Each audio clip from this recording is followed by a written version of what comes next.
కృష్ణా జిల్లాలో పర్యటిస్తున్నారు వైసీపీ అధ్యక్షుడు జగన్. చల్లపల్లి మండలం కొత్తమాజేరు చేరుకున్న జగన్ కలుషితంగా మారిన మంచినీటి చెరువును పరిశీలించారు.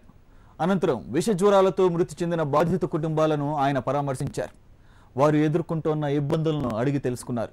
ఎంతమంది చనిపోయినా సీఎంకి కనీసం చీమ కుట్టినట్లు కూడా లేదని మండిపడ్డారు.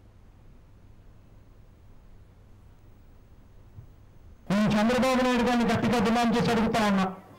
అయ్యా చంద్రబాబు నాయుడు గారు, ఒక గ్రామంలో 18 మంది చనిపోతే మీకు కనీసం చీమ కుట్టినట్టు కూడా ఎందుకు లేదు చంద్రబాబు అని అడుగుతా ఉన్నా. ముఖ్యమంత్రి గారు ఇక్కడికి వచ్చి ఎందుకు చనిపోతున్నారు అని చెప్పి విచారం చేయాల్సిన బాధ్యత మీకు కాదా అని చెప్పి చంద్రబాబు నాయుడు గారిని అడుగుతా ఉన్నా. పుష్కరాలలో సినిమా తీయడం కోసం, ఆ సినిమాలో నువ్వు హీరోగా ఉండాలి అని చెప్పి షూటింగ్ చేయడం కోసం